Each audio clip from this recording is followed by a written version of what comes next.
Hello and welcome. Good afternoon.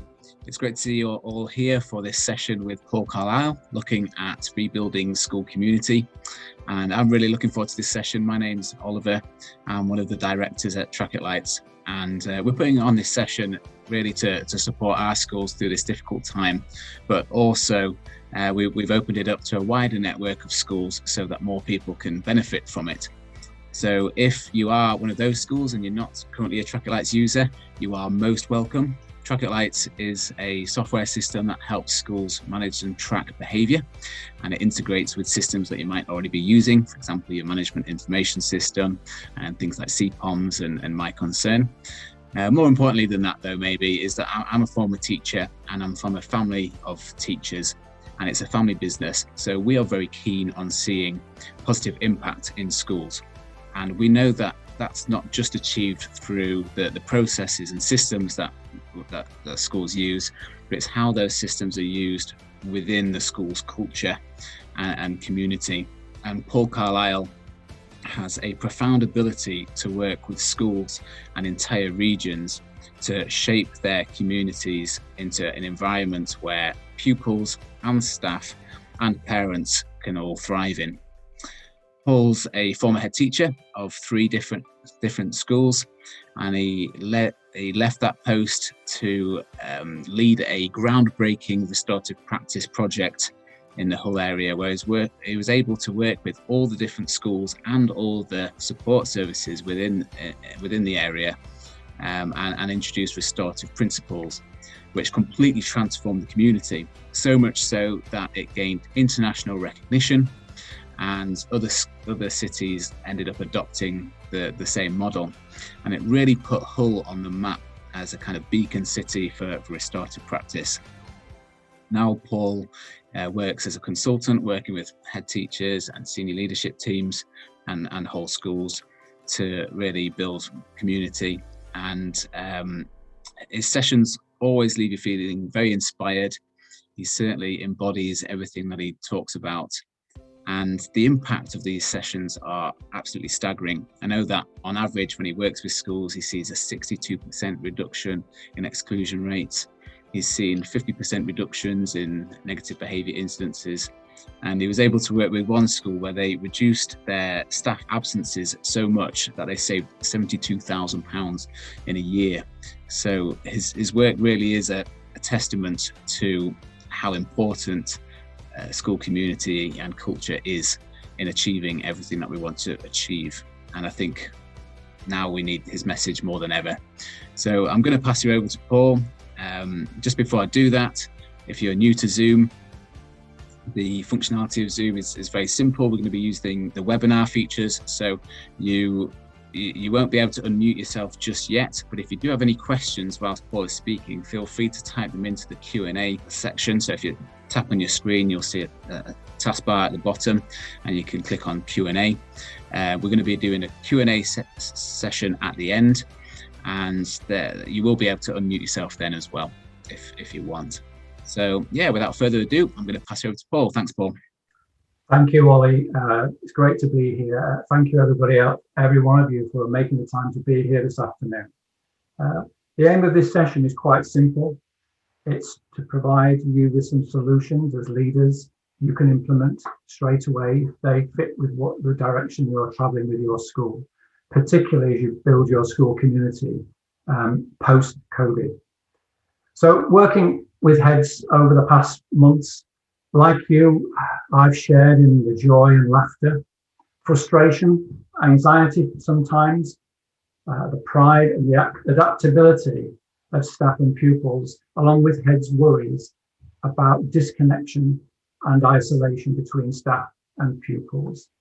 So what I'd like to do is I'd like to use our time together today to share with you what I have done and some of the learning, in the hope that it brings some additionality to your thinking. There's a deliberate focus in this session on the deliberate practice of community building by leaders at all levels, because that's where we're having the biggest impact with staff and pupils going forward right now. Because in these uncertain times, feelings of uncertainty particularly amongst adults, diminished our ability to contribute and commit to new ways of working. Community connects us with something bigger than ourselves. And I believe it's the most powerful requisite we require as leaders in order to build the schools we seek going forward. And at the end, if we get a chance, we can talk about some of the benefits of things like reducing staff sickness absence levels, higher levels of staff well-being, lower levels of internal external exclusions, and of course the ultimate higher levels of pupil engagement and progress. I know you'll have come to this session, because I remember as a head myself, I've come to sessions and I have lots of questions running through my mind. I also have 2 questions I would like you just to consider as we run the session today and reflect on as we go through the session. The session will be in 2 parts. The first bit, we're looking at the rationale. Why ask leaders to model a model of community building? The rationale behind that. And then the second part will just be offer you some simple practical solutions, things you might like to try. And for some of you, it will be things that you do already. I know that. So a couple of questions that you might find helpful to consider along with your own questions. What have you been pleased to notice about yourself and your leaders in maintaining a sense of connection and community over the past few months? What have you been pleased to notice about yourself and your leaders in maintaining a sense of connection and community over the past few months? And the other question, what's on your mind, particularly in terms of the capacity of leaders to deliver the school community that you want to see post-COVID? Working with many heads, and some are looking as this is a golden opportunity to create something radically different to what they've had before. Others are looking to just rebuild and re-strengthen what they had before.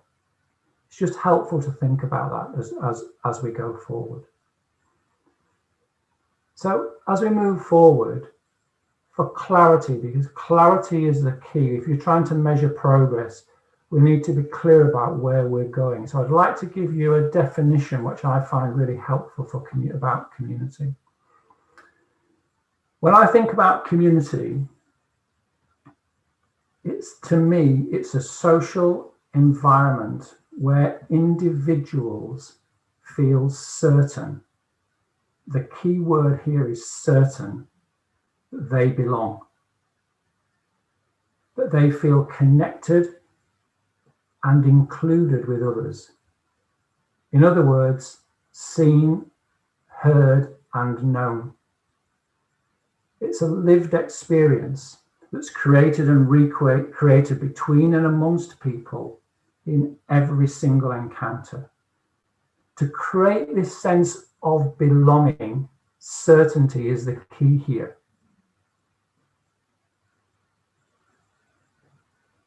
The key being certainty creates this sense of connection. It allows me to connect and be included with others.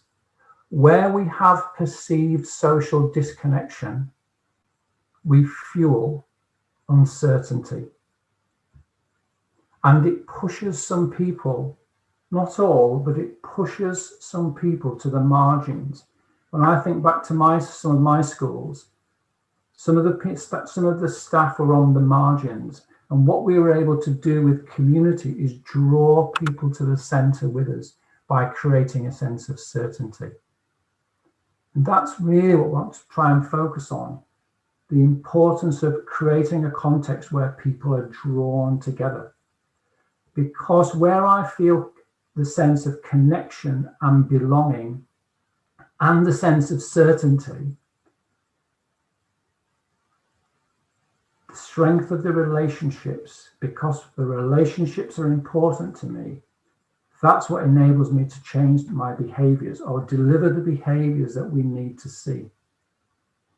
So community is where I feel meaningful connection and a strong sense of belonging to people and place. And if there is a silver lining from this shared experience of this pandemic, it certainly reaffirmed for me the importance of leaders deliberately practicing community building in their leadership. Because what we know, we build community one conversation at a time, and community is lost one conversation at a time. Community is within our DNA. It's something within us. What community does, the sense of community, this sense of connection, it soothes our central nervous systems. And over recent years, particularly in Western society, the sense of connection and involvement with each other has been eroded as we've developed a more individualized, focused and individualized focused society, all about me society. However, because this social connectedness runs within our DNA, if we're prepared to practice it and develop it, we will remember how. And the rewards are just incredible. And it will really help us build the community that we're seeking to create. However, it takes deliberate practice by leaders. Often schools say they have community, but I wonder how authentic the community is. Is it strong enough to hold the conversations with adults that need to be held? Does it deliver the changes that we're wanting to see?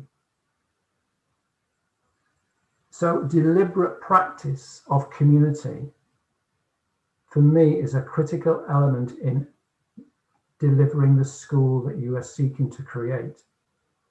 But it takes commitment to do so. It's not something you can just dabble with, because if it's not done well,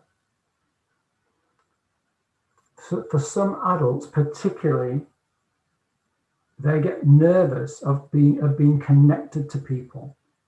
And so social engagement and eye contact, speaking up in meetings, they stay on the margins.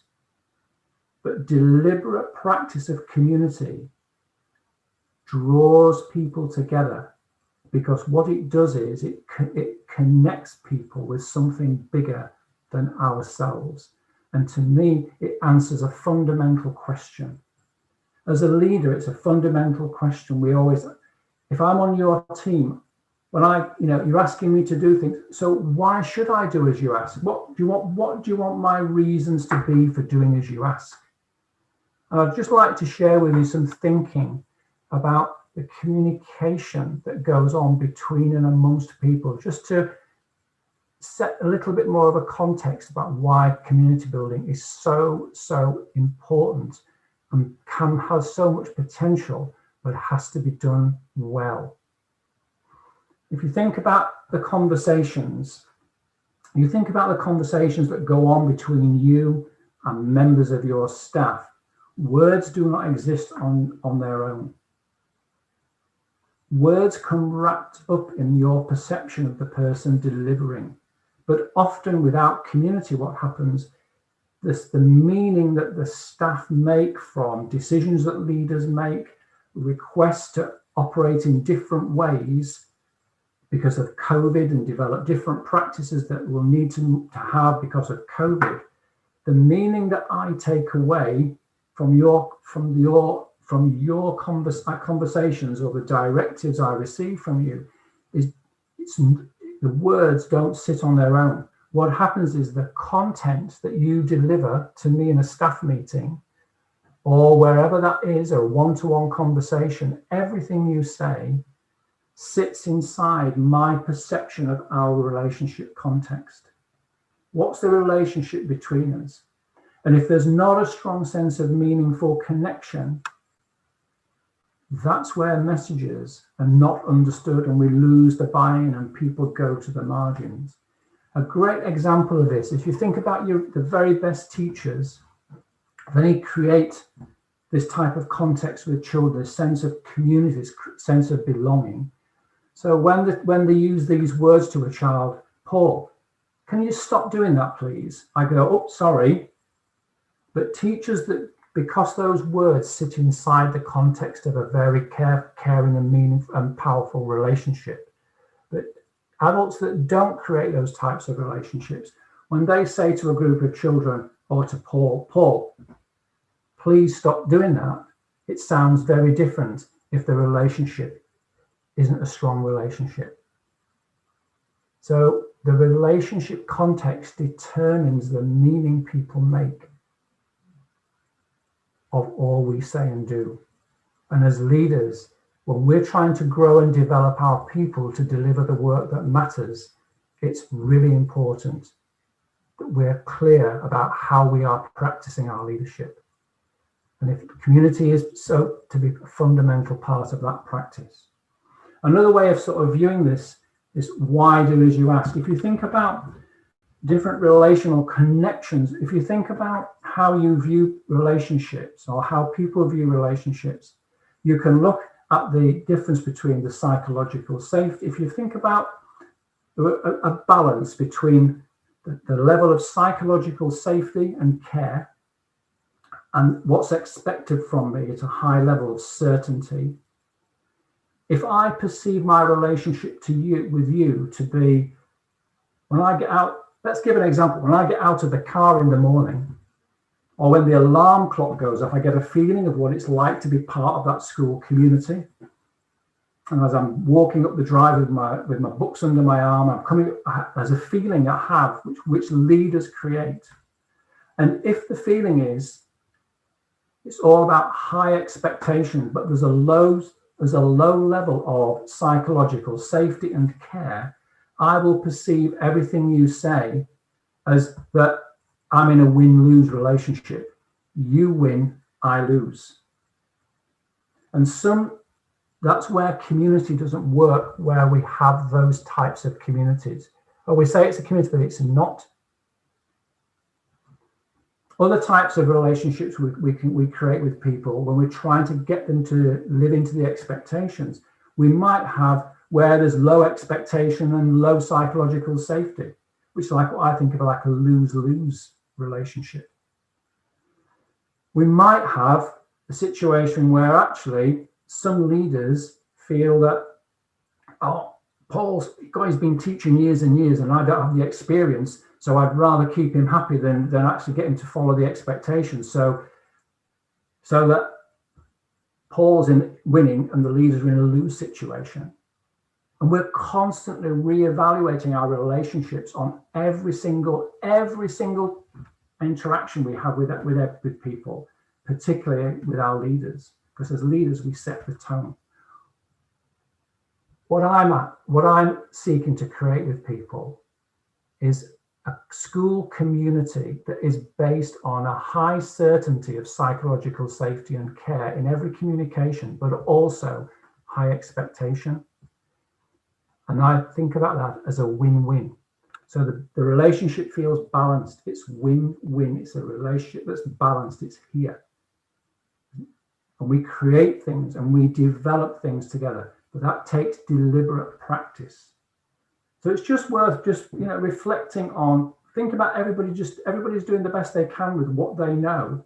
But often when we're talking, when we're in conversation with people, we're not really intentional. It just goes along and it's fine when things are going well.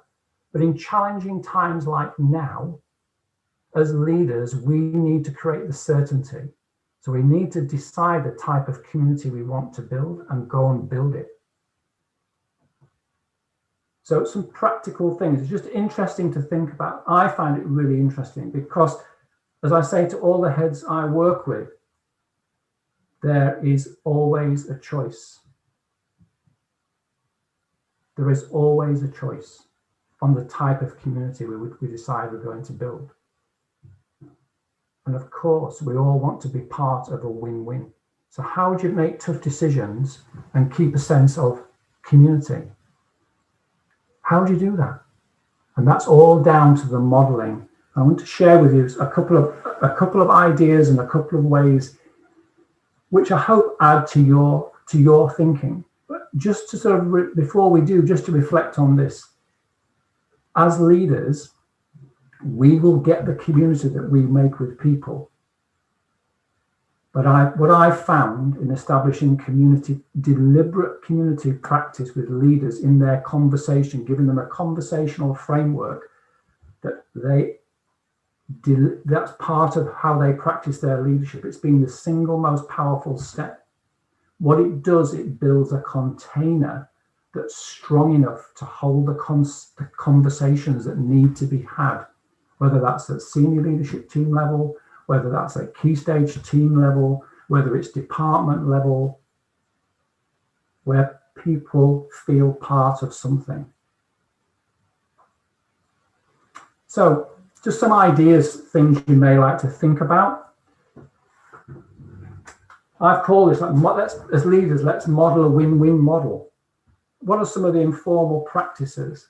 And some of these informal practices that you notice yourself doing. We're not trying to fix things. It's about noticing what you're doing and what we're not doing. What do we need to do more of? What do we need to stop doing? And one of the key bits for me is the most important thing we can do is make a commitment to build and reach out and build meaningful connection with people, one-to-one.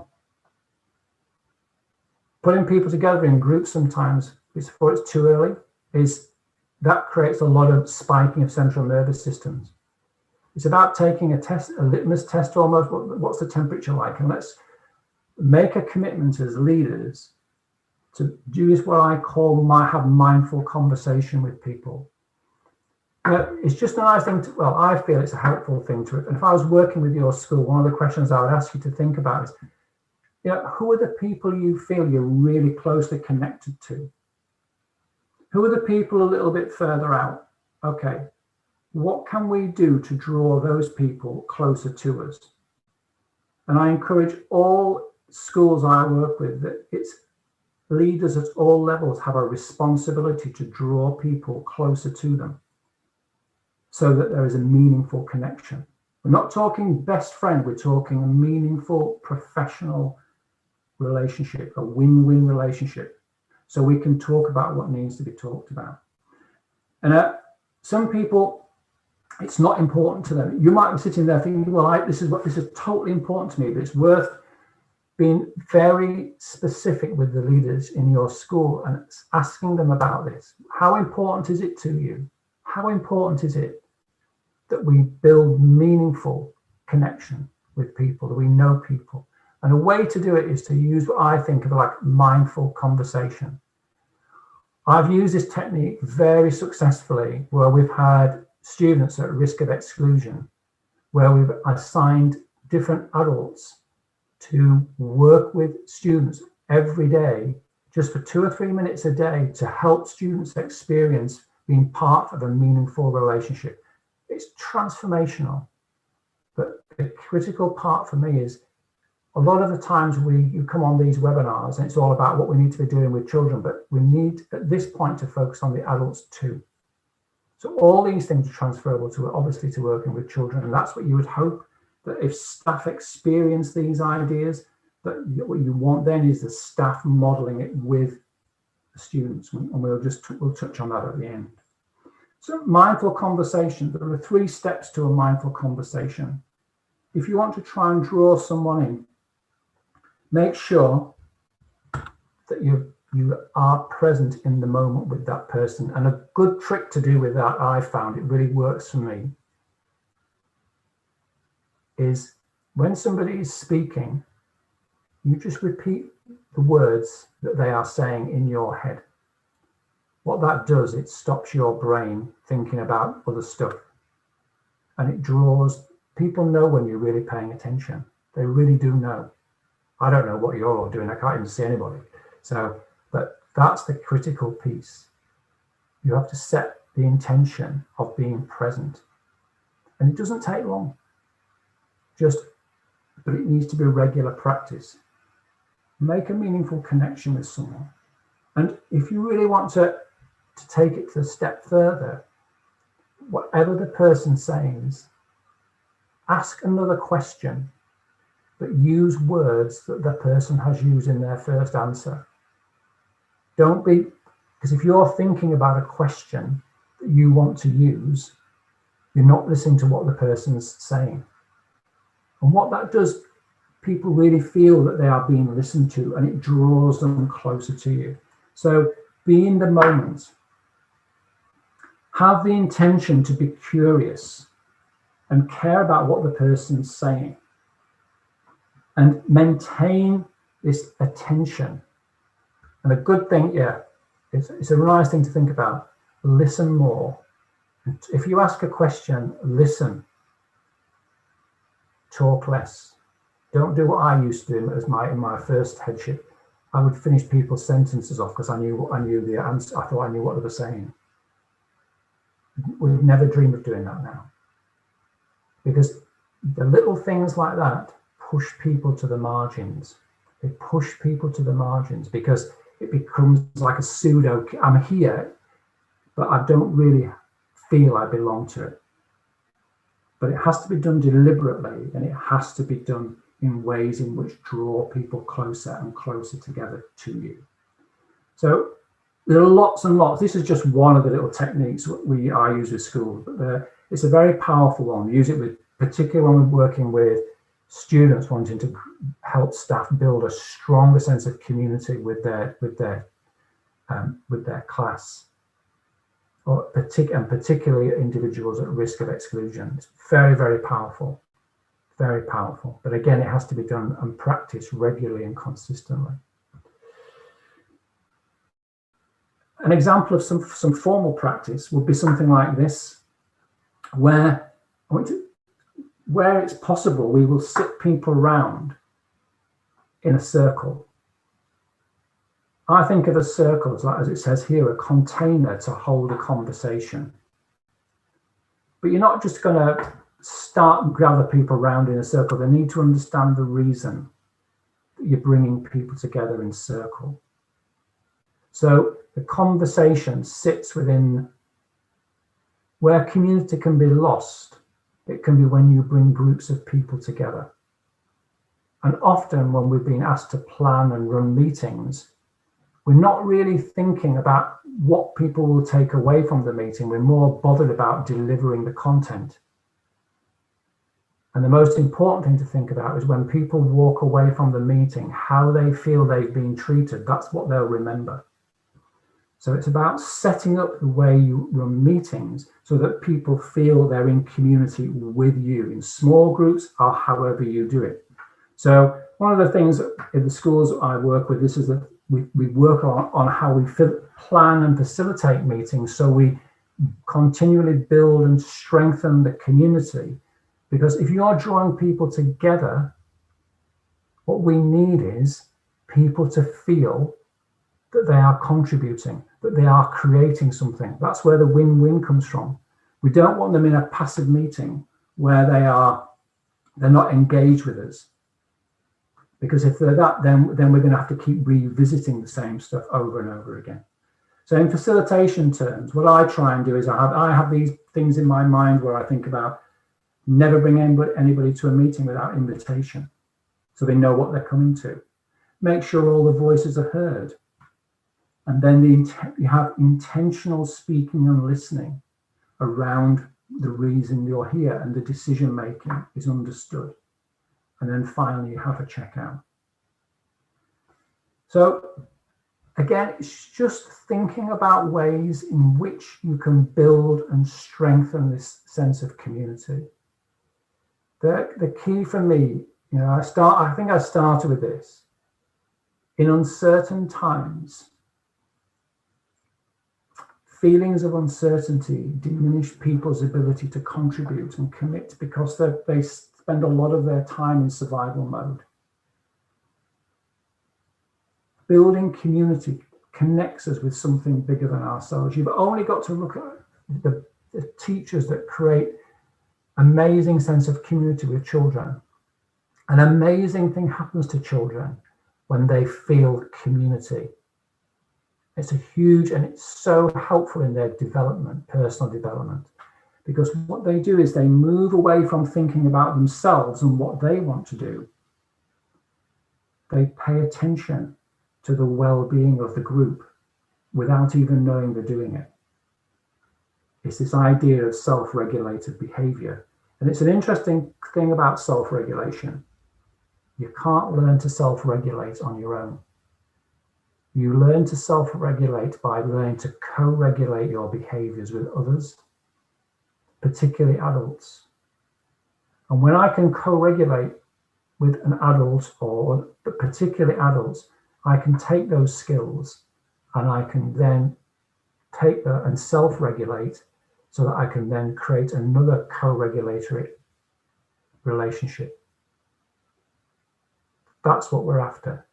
It's what I call a want to, choose to, love it. That's my Yorkshire accent coming out there. A want to, choose to, love it. Climate for learning. These are just a few of the steps that we've taken, and a few of the ideas which I hope you'll find helpful. It's this, in these uncertain times, don't let social distance fuel the disconnection. Connect people. Look for leaders to practice deliberately community building at all levels.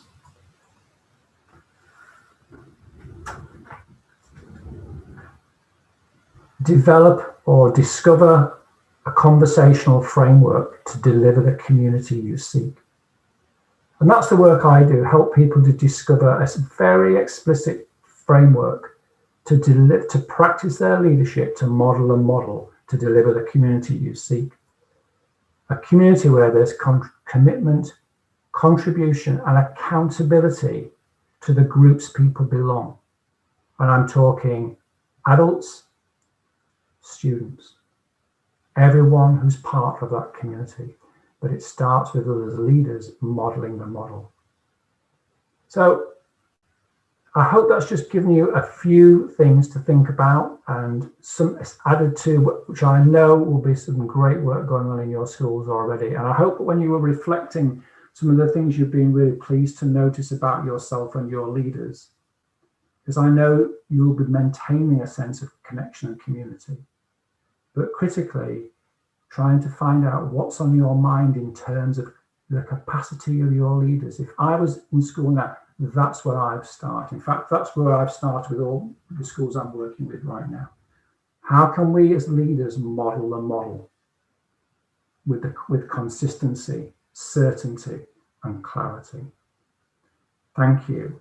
And thank you, Ollie, for inviting me to be part of this today. It's been a privilege and an honour to spend the time with such committed people who've given up their time this afternoon. Fantastic. Thank you ever so much, Paul. That was brilliant.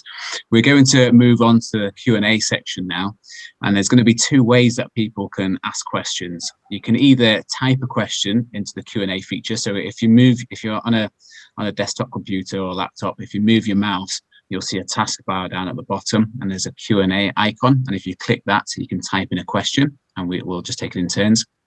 Also, on that same taskbar, there's a hand icon, and you can raise a hand. And if I see that, what I'll do, I will make you a panelist, and you'll be able to unmute yourself and ask a question and discuss kind of face-to-face with Paul. So there are two ways there. Either you could type, or if you want to speak, because the question just would be easier to explain by talking, we can do that as well. Just before we do that though, if I know some people will have to go early, or they'll have to go very promptly at 1:45. If you want to ask a question to Paul later on, you can email Paul or phone him as well. So Paul's made his contact details available if anybody wants to get in touch with him. Also, Paul does free 30-minute discovery calls with schools as well to see if there's any potential there for working together. Maybe, Paul, you could just share a little bit about how you normally work with schools and what's your best model for moving forwards. Okay, thank you, Ollie. Yeah, the key bit for me is whatever we do brings additionality to what head teachers are looking for. So the reason I do these 30-minute discovery calls, basically, it's to see, A, if we're a good fit for each other, and it's an obligation. We can have 30 minutes, and I tend to ask things. So, what are you looking? What are the outcomes you're looking for, and the reasons behind those outcomes? What are the challenges you're facing? Timescales and your preferred model of working. And just then I would share the whole map. There's a whole graduated provision of dialogue for different levels, which I would then recommend a program after listening to you, which you could then share and decide if that's what you wanted to move forward. The key bit is it has to be like a partnership. You have to see it as a partnership. So that's why it's done in this way. Fantastic. Thanks for that, Paul. Great stuff. So if you want to start sending any questions in now, or if you want to raise a hand, feel free to do that. I've got a couple of questions, Paul, that I wouldn't mind asking first, if that's okay, just to start us off. So I was just wondering if you could give some examples of times when community building really created a positive effect and how you were able to achieve that. And also my second question is, what do you think are the biggest challenges now for schools and how to overcome them in terms of community building? Okay, I think let's go with the second one first. The biggest challenge, and I will say this as a I'll be honest with you and say, and the times were different when I was ahead. It's for some of us, it is having the belief that doing something different like this will deliver what we actually want. So the challenge can be actually just trusting the process, because we're very reliant on what's gone before. And I just feel there's a golden opportunity right now. And a lot of heads have recently contacted me and said they really want to create something different in their schools in the terms of relationships. And I feel that is the critical bit. We've got a chance to create something different. But the hardest bit is committing, but then seeing it through. So you get a real community and the language is modeled explicitly and carefully. So you've got the consistency. Some of the biggest impacts for me in my own school was seeing the change in the staff. I took over, my last headship was a special measures school in Hull. I took over, and seeing the change in the staff room, the laughter. We all need banter in our lives, and the laughter and the banter that was created, it just happened. It just gradually changed because people started to feel connection. The talk in the staff room used to be quite blamey and quite toxic. That's what I was, that's what I used to believe about it, and it changed. Been much more collaborative. Yeah, we still have disagreements and stuff, but it was a much safer place for people to be. I think it was the adults. And two children that come back when you were asking the question. Two children that came. There are two children that I always think about if I get asked that question. That because of the way the adults changed their behaviour and what they were doing, those kids didn't end up like their older brothers in jail. And that, to me, is life-changing. You can't put a price on it. Absolutely amazing. And I had the honour of sitting in on one of Paul's sessions once when he was working with one of our schools, and you could really feel the community building throughout the day because all the staff were sat in a circle, and it was wonderful, and that kind of banter and laughter, developing and seeing people become more connected. It was tangible in the room, so I've had a first-hand witness of it as well. Fantastic. If anybody else wants to raise a hand and jump in with a question, also if you've got anything to contribute as well in terms of specific strategies that you're putting in place that are specific to the times that we're in at the moment, it'll be fantastic to hear from other people as well. It seems like a shame to miss out on an opportunity for us all to put in our own experiences as well. So if anybody would like to raise a hand now, feel free, or you can type a question in.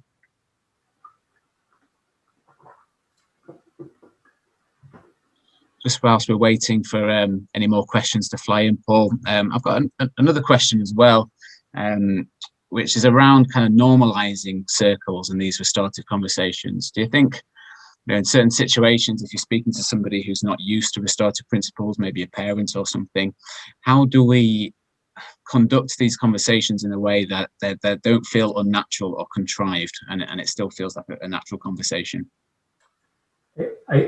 Yeah, thank you for that question. It's a really important question, because sometimes people think if they're given a script and I follow the script, it's like a recipe.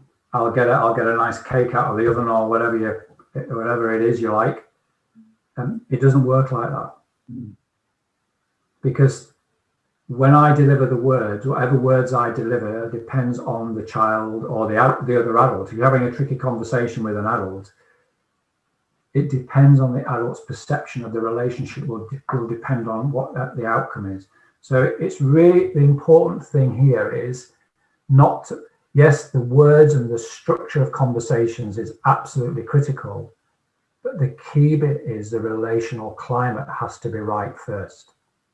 And that's where schools sometimes make mistakes with these relational practices. And I did, as a head, this is a quick fix to this. It's not.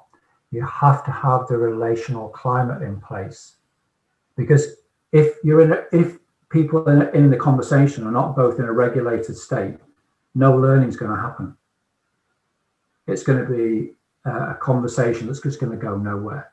So the key bit for me is to establish and build a relational connection and make it a safe space first. And there are lots of ways in which and there'll be some great people on here today will have some of their staff will do that sort of thing. But we tend to miss that out. Sometimes we just go, oh, I've got this in, I'll ask these questions. No, it's never about that. It's about, you have to create it in the moment. And when you're going into the conversation, you're thinking, right, how can we both come out of this so we feel we've had a win-win conversation rather than a win-lose or lose-win. That's the critical bit. But thanks for that question, Mike. So very helpful, good question to ask. Absolutely, great. Thanks, Paul. So we've come to 2:45, and we're gonna close there because I know some people have to go, but also Paul and I are going to stay on a bit longer. So if there is anybody who wants to stay on and just have a quick chat and touch base, it'll be great to connect with you as well.